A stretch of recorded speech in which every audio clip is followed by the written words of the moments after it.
Okay, so how would you interpret this gesture? So, a man wrote to the advice columnist to the Washington Post saying he was shocked when he offered a woman a spot under his umbrella. And she said, I suppose you say that to all the pretty ladies. I'm pretty sure that's not how she said it. I hope that's not how she said it. But Mel, what do you think? Do you think this was a gesture, a kind gentleman gesture, or would you be suspicious of this man? I would say 85% of the time, men are doing it trying to gain something from it. That other 15% of the time, gentleman being a gentleman.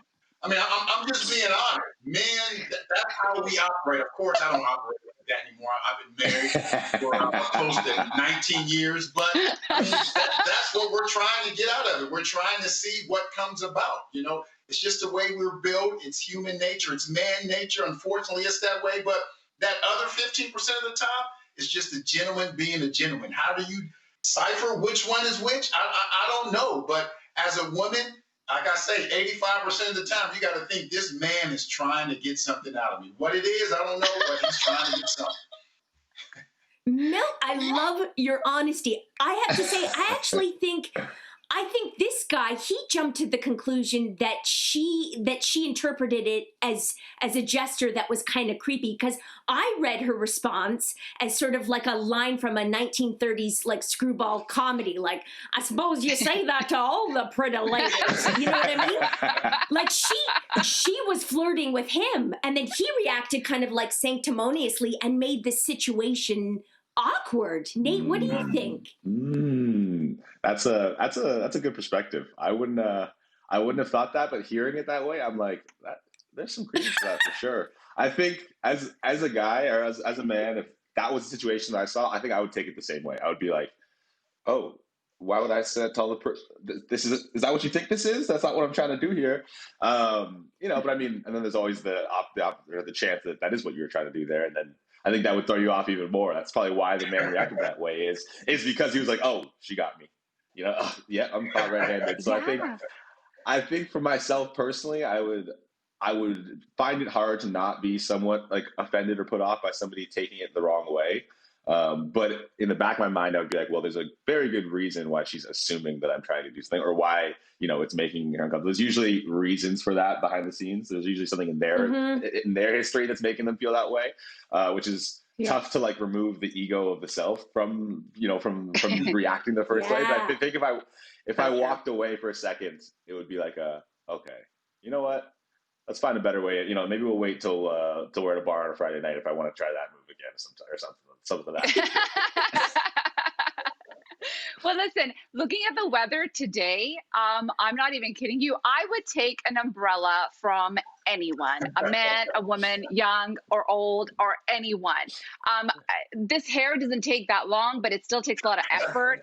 The shower, the blow dry, the styling. If somebody wants to help me protect my mane, God bless that person. I will never say no to that.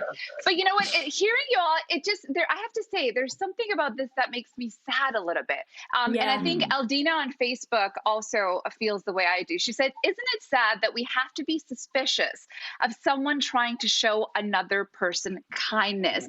It saddens my heart that at this point that we're kind of going into this world that anytime someone shows an act of kindness, we right away think that there is a motive behind it. We're constantly teaching our children to be kind.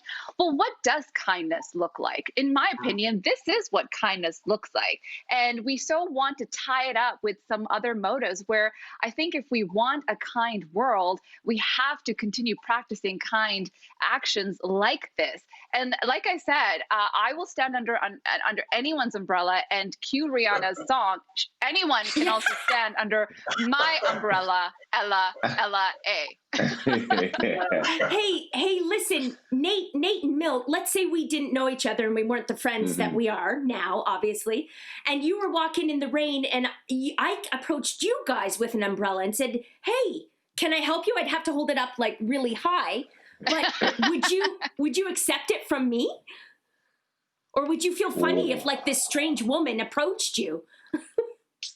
I mean, I have to worry about my hair also, so I would definitely take the umbrella from you. But you know what? From a man's point of view, I'm just going to be transparent. When a woman does something like that to a man, we're thinking, oh, she likes me. She wants me. That's just the way we're programmed like that. We're just wired like that. When a woman does that to a man, we're thinking, she likes me. That's my opinion. I would agree there a little bit. Yeah, I would agree there a little bit. And I think if it was big enough for the two of us, I would happily take it. I don't think I'd let you brave the elements without, or on my account. But if there's, if it was a big one of those big pretty ones, looking like Mary Poppins, we could share it. That's for sure, Jess. We could fit. I really appreciate it.